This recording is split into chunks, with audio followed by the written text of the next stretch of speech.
Well, welcome back. This is an unusual session because drivers for design are generally kind of constructive and positives, and how do we do more housing? This is a very different session because this is how do we deal with collaboration as a way of response to natural crises, and in particular, the earthquake in Turkey. We've had presentations at this festival before about seismic conditions, for example, in China and places where earth construction has been used. Could it be strengthened to take account of seismic conditions?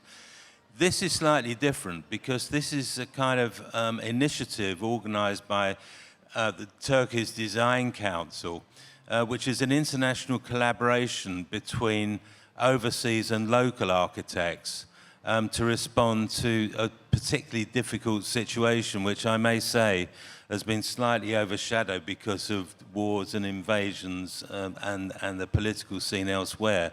But it is nevertheless a kind of critical condition. We're going to hear briefly from the three speakers that you see on the stage, who will explain what their role is in all this and what it is they're doing. And first up is Cem Yilmaz. Cem, please. Thank you. So as Paul said, I'll be just talking about, first of all, the topic. This is the post-disaster reconstruction of Hatay, and which is one of the 11 cities mostly affected by the earthquake. And I just want to mention the strategic special approach and the situation itself. So, sorry, how do I?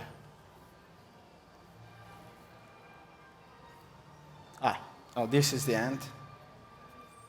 Yeah, this one. So, the number of people affected by this earthquake is 13 million, and this was the population of Turkey in 1927.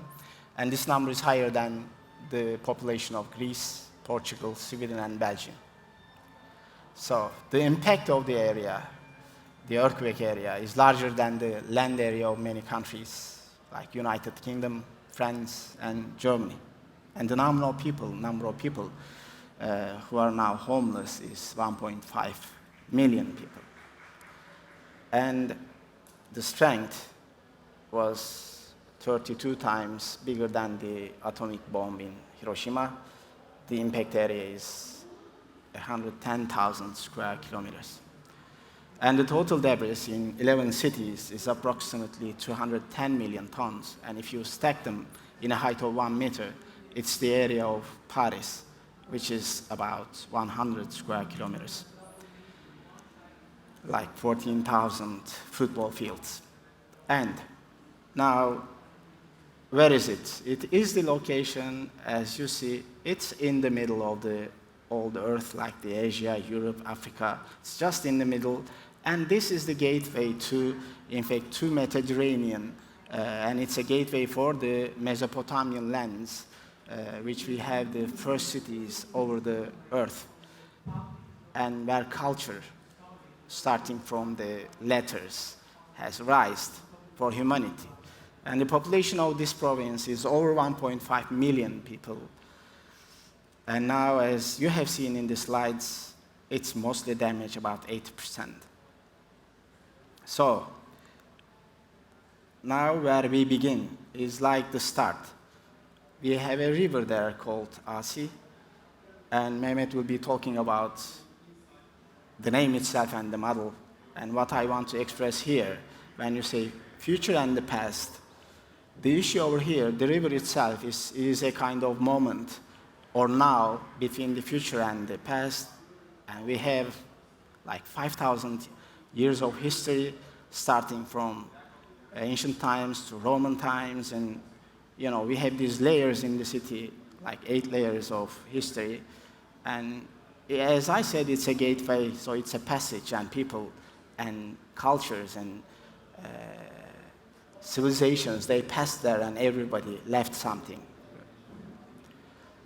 Yeah, this is in fact where the city is. As you see the red dots, they are in the city, starting from the Roman Hippodrome and the first church of Christianity, St. Pierre, the first mosque in the Anatolian lands, and over that, the Republican time started with French planning and then became to be the Turkish Republic, of course. And as you see, it is so diversified: history, archaeology, agriculture, river, and we have this tangible cultural heritage there, which is, as I said, the first church of the Christianity is there. Even the Christian word of Christian has arisen again from this land. And when we come to intangibles, which is the human, it's so diverse, starting from the kitchen and all the other handcrafts. So these are the before and afters. This is the first Herodot Street, the ancient name is, the first lightened street in the world. Now it's as you see. And this is the first mosque in Anatolia. It is the Habib Najjar Mosque and the streets of Hatay. So all these words here: water, topography, production, the layers, and integration, innovative transformation methods, social impact assessments, reports, and everything. So they are there, but the most important thing is how we do it, and the action and execution. It's now not about talking, so I just don't want to talk about those conceptualizations. But here I just want to tell you what our plan is and how we started.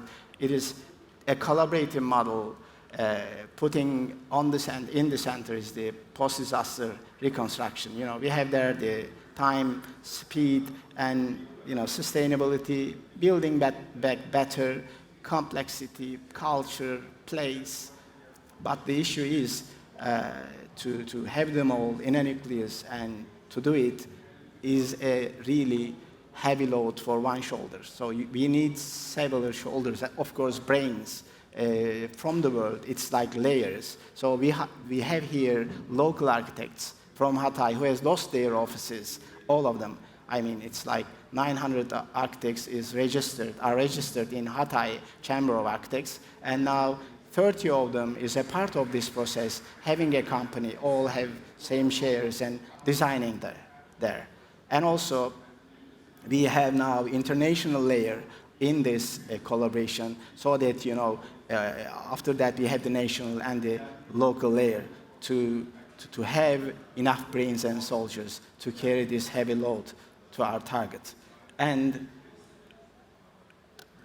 here the collaboration in strategic spatial planning process was the identification of the stakeholders for us.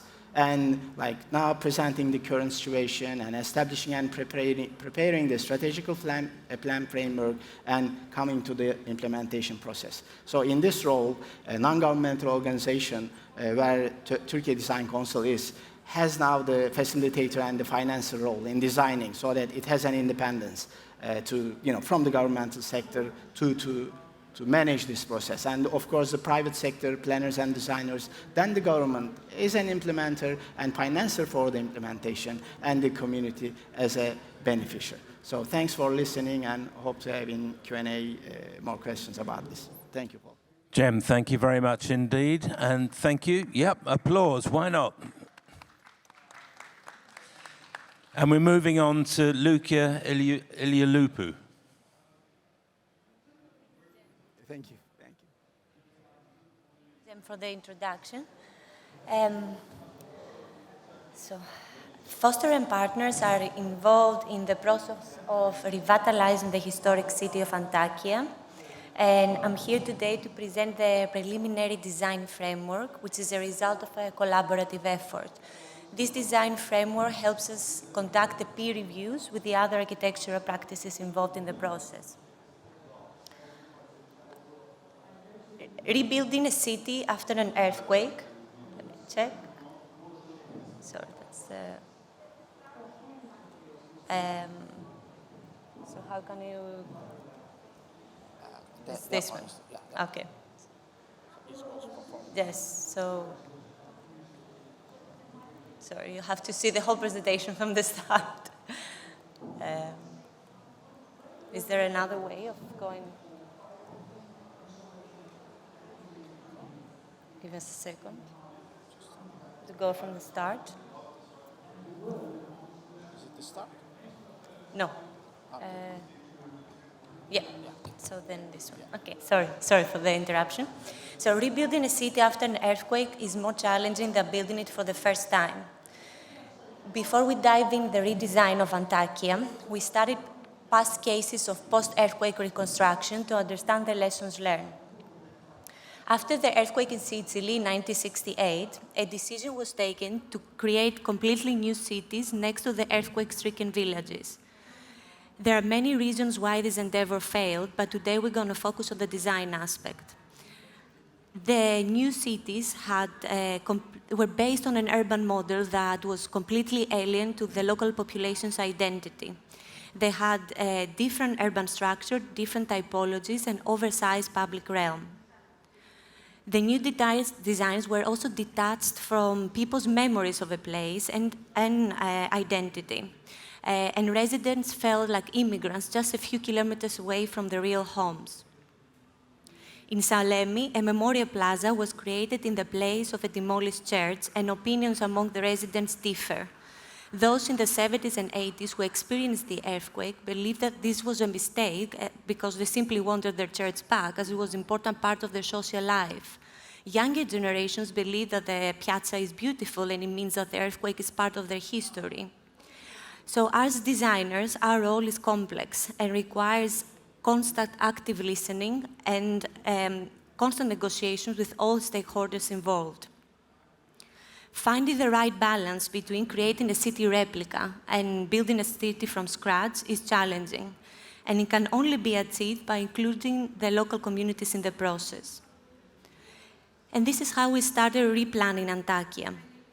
We want to build with and for people, to create a sense of belonging and ownership, and ultimately encourage people to come back. With the help of our anthropologists, our local partners, and advisors, we employ different methods of community engagement. In this experiment, groups of locals are asked to describe with a single word memorable places within Antakya. This collective mental map acts like a heat map of social interaction and reveals the importance of local high streets. Most of the keywords highlight local delicacies, smells, and communal and commercial facilities.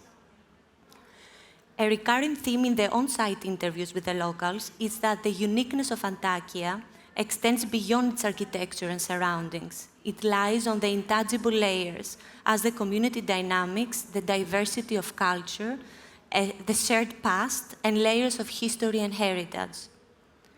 Since unfortunately also a big portion of Antakya's population has left the city today, we are also about to launch an online platform to engage a broader audience beyond the on-site population. This platform allows people to pinpoint their favorite places within their city by using their senses.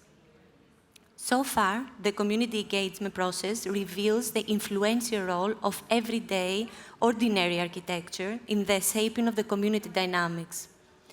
We understand the importance of key elements such as streets where kids can play, balconies to stay in touch with the neighborhood life, the importance of local shops and their role in the high streets. For instance, we know that butchers are usually found next to bakers. The smell of Antakya's coffee in the streets, the need for intergenerational spaces, and the idea of shop owners living above their shops. Our design methodology reflects this human-centric approach.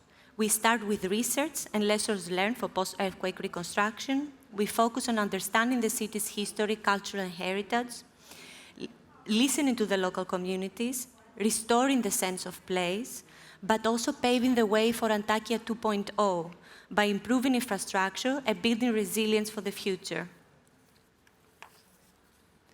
Our aim for the master plan is to recall the town before the earthquake in terms of scale, relationships, and configurations, and to reinforce local character and climate resilience. At the master plan scale, we want to retain the permeability and granularity of the urban fabric. preserve the informal routes and thereby the familiarity of navigating within the city, bring back the local high streets, and shape a pedestrian-friendly micromobility network that connects open spaces and amenities.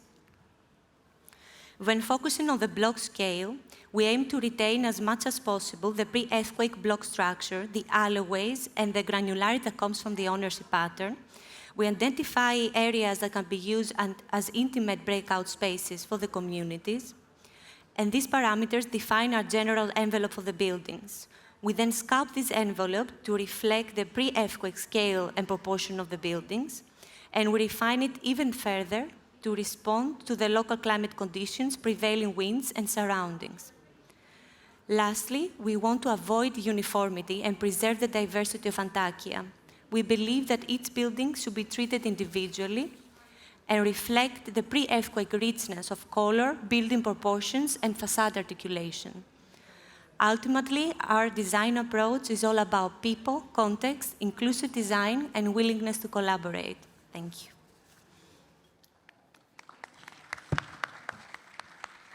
Lucia, thank you very much for that. What a fascinating way of approaching this, the exact opposite of the modernist city. And to complete our three presentations, please, Nakmed Kalyoncu.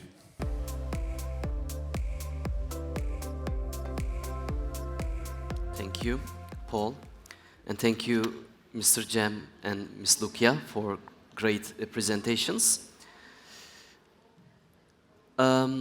I am very happy to be here because in 2015, when we formed Türkiye Design Council, we know there were better designers than us.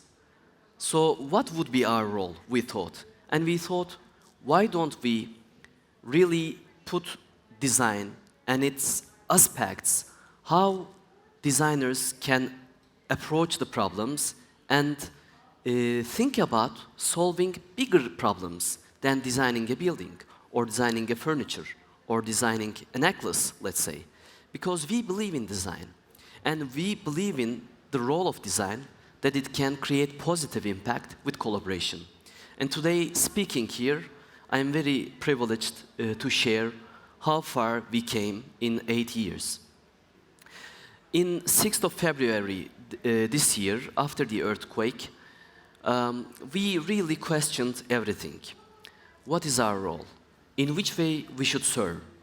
Like basically everyone did after COVID pandemic, right? We talked about the great resignation. Many people left their jobs and tried for doing something more meaningful. The most meaningful thing for us too, as people that has the profession to placemaking, were put our efforts in an area where it is needed the most. And put our efforts at a time where the devastation is the biggest. When you really put something very good, very special, then work very hard, at a time where the devastation is very big, then you create polarity. When you create polarity, you create a magnetic field. This magnetic field brings people that feel like you, that think like you, and the collaboration starts there. Being courageous, deciding to do it is the first. I think at a time when we are at the latest stages of our collaboration, we thought we lost so many cities during this century because of wars or because of disasters. Some are human-made, some are not. But many efforts that had been put together to make these cities beautiful, to make these cities great, are being wasted. And 4 of our cities in Turkey are hit very badly after the earthquake. And these cities were in Mesopotamia, where the first cities of the world was in place. Many examples from Hawaii to Damascus, starting from Sarajevo. Now, big disasters happened in Libya and Morocco recently, and now the city of Gaza is being hit very badly. we are designers, and design is a very mental process. We design first, then someone builds it. So everything starts with our ideas. We dream, think, and plan. And all these are mental. So I say it is one of the greatest powers, because the world we see around us is mental. Everything we see is in our mind. So what we intend to design becomes the reality. It determines our world, our built environment. When we think if we have a freedom to choose, wouldn't we want to design for something more meaningful that can have a bigger positive impact for the humanity? So we saw how much design and good planning can contribute to post-disaster recovery and contribute to rebuilding efforts in Turkey after the earthquake. Then we thought, why don't we go something for bigger? Something that can have a bigger positive impact for humanity. There are many cities around the world that might need such support. So we decided to form an international collaboration organization that would support cities either had been hit by the disasters or by the wars and need good planning and good design without expecting anything or without following any political agenda of any nation or any institution or any country. I think this is what world needs, and design has a very important role. We can never underestimate the role of design in these challenging processes. So we have a call for the design ecosystem, for all the designers, to do this together, because this is a hard job.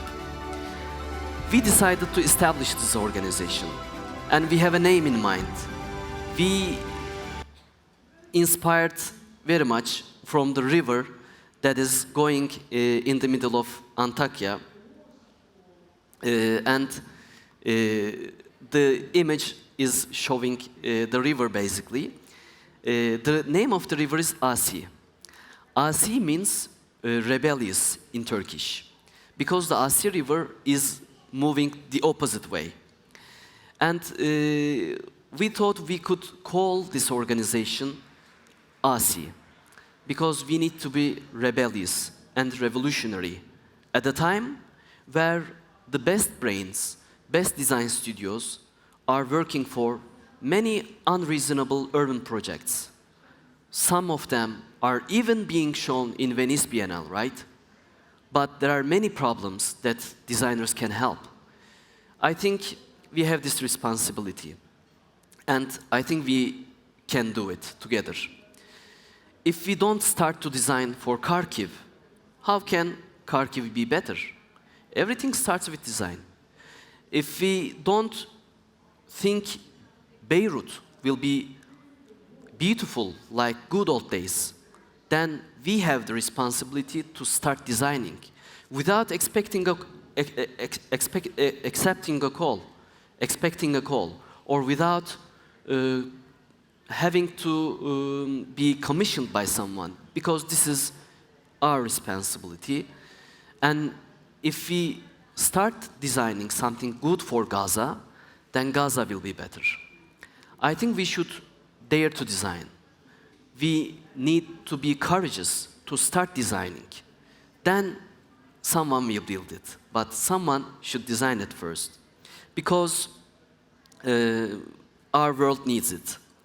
Our children needs it, because all the children of the world has the right to live in good cities, good built environment, because all the children deserves it.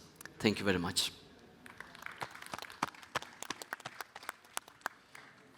Well, Nakmed, thank you very much for that. I mean, this is sort of fascinating territory, because you are turning a lot of received ideas on their head about how you should do things. And for a start, you're taking to me the very rational point about design, which is before you start designing the built environments, you have to design the processes by which you're going to determine what sort of place it is you're going to make. And I'm assuming that that attitude is informing this whole project, the idea of a kind of international kind of advisory structure, but in particular, the process of collaboration and how you're getting people working together. And perhaps I can ask Jem and Lupia how that's worked for you so far. Jem. Yeah, thanks. Thanks, Paul. I mean, this is the first time in our country. But the issue is, I realized that it was not just the first time for us, but it was also the first time for our international stakeholders. Since, one of our stakeholders, again, from a really good architectural design company, he has mentioned he's from Italy, and they had several earthquakes there, as you know. And he said he has never seen a collaborative model like this before, doing the thing that we are trying to do. So since it's the first time, also for us, we have some difficulties, but being the first is always difficult, I think, but at the end it will serve, if we work hard enough. And that's why I really feel tired, but that's just physical. But mentally, I really feel strong that we have something in our hand for the humanity if we can just carry it for enough distance and deliver it to someone else. And Lupia, if I can turn to you on this, another part of this collaborative process is collaboration with the people who've been affected. Yes. And those analyses of, well, what did it smell like? What were the streets, Yes. not just what did they look like, but what did they feel like? What are our memories and so forth? And that's a tough exercise for people who've been so badly affected. Yes, and the most challenging part is how you transfer this sense of the place into the physical environment with the new architecture, because our challenge was we have to restore it, but at which stage? Because especially the part of Antakya that we are focusing right now, which is the part that was built in the mid-19th century, not the historic part, has so many different layers, so many, Ottoman, French, like Romans, they start from the Romans. So there are so many different layers, and then when we're starting the restoration idea, we said, okay, which layer is more important? And actually, there's no layer that is more important. We decided to restore it in the state just before the earthquake, because the local communities who live there, that was the states that they were comfortable with. They said that was their life, right? So the idea is you need to transfer all this, the sense of a place into the scale of the buildings, the proportions, the articulation, the street life. So I think it's not the place to do fancy architecture, in my opinion. It's the place when you have to do ordinary good architecture, normal architecture, and allow the public space to take the lead and bring back the community dynamics. And it's mixing the uses properly, right? We don't want purely residential, like what happened in Sicily, right? Most of the new towns that were created, they were predominantly residential, so people didn't have local jobs. There were not enough economic support and future for the economic sustainability of the new towns. Well, this is treading a very difficult line between sort of historic reconstruction, where you start going back to some original condition from 3 centuries ago, as opposed to what we see in, outside Jakarta and outside Cairo, where they're making completely new cities, and their question is, well, is it more of the same or is it a different model?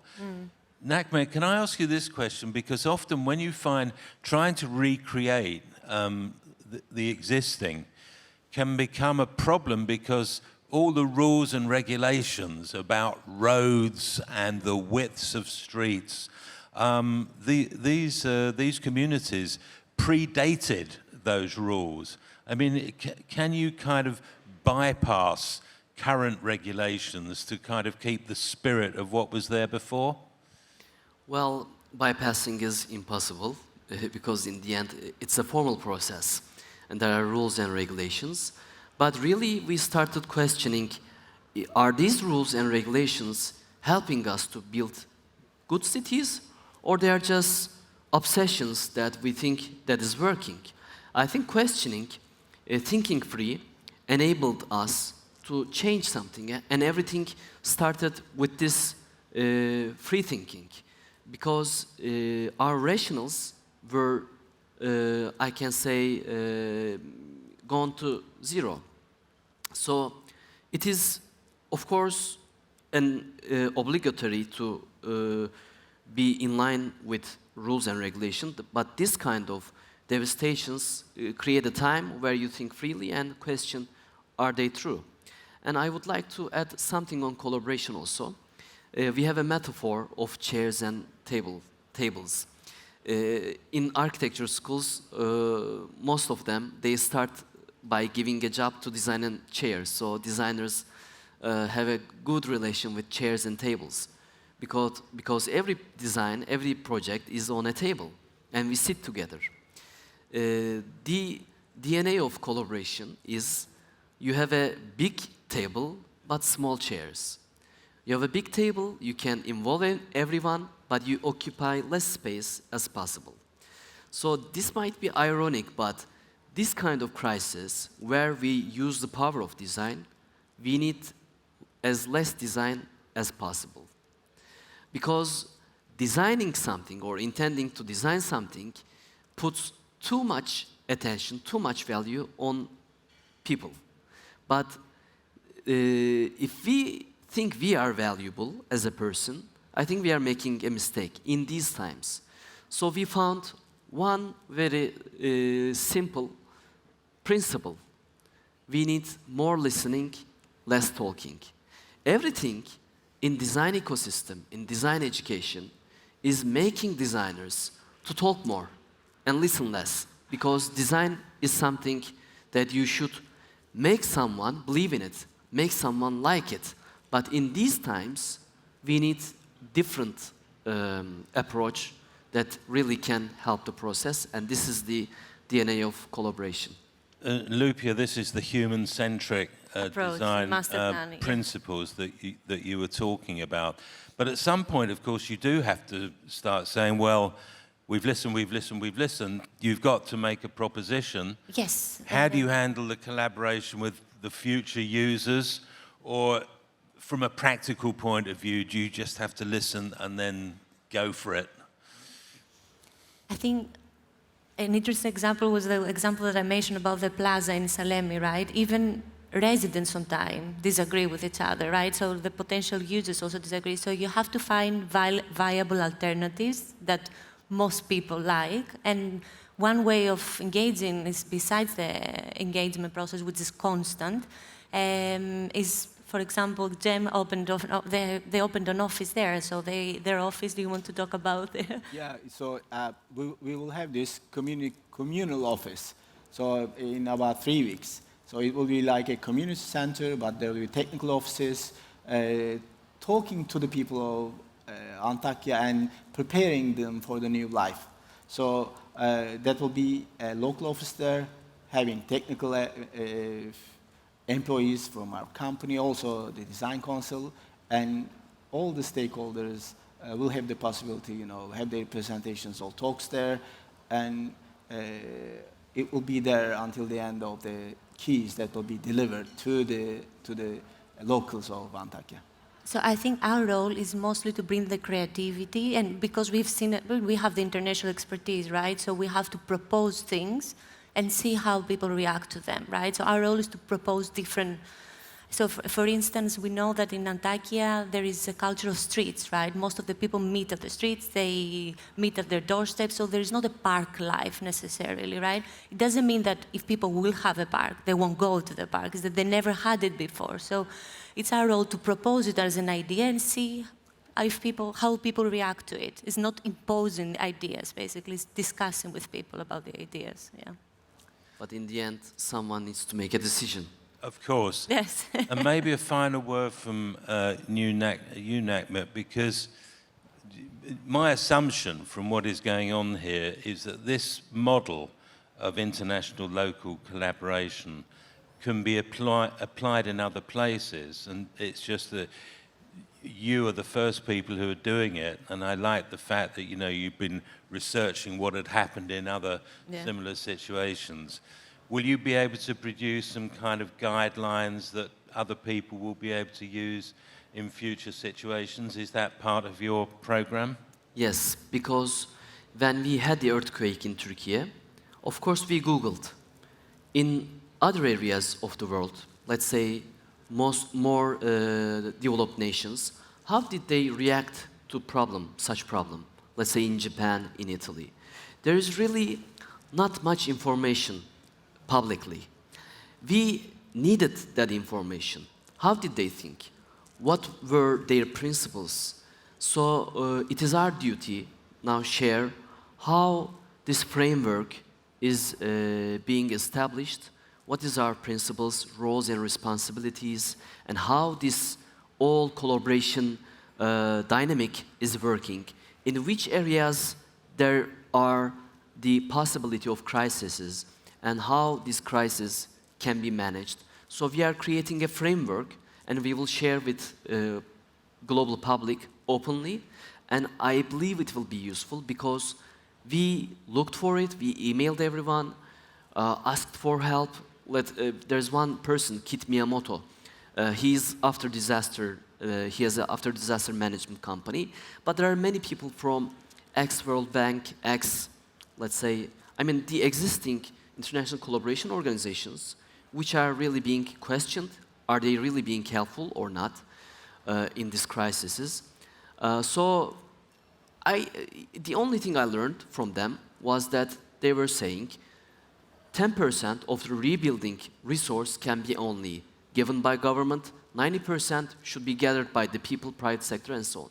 So our scheme, I believe it will be more meaningful, more powerful, and more helpful for everyone. Well, a very nice note to end on, an optimistic note, and from observation, considering how strong Turkish architectural culture is, we've had many great Turkish architects who've won awards at this festival, Emre Erelat, Murat Tabanlioğlu, and so on and so forth.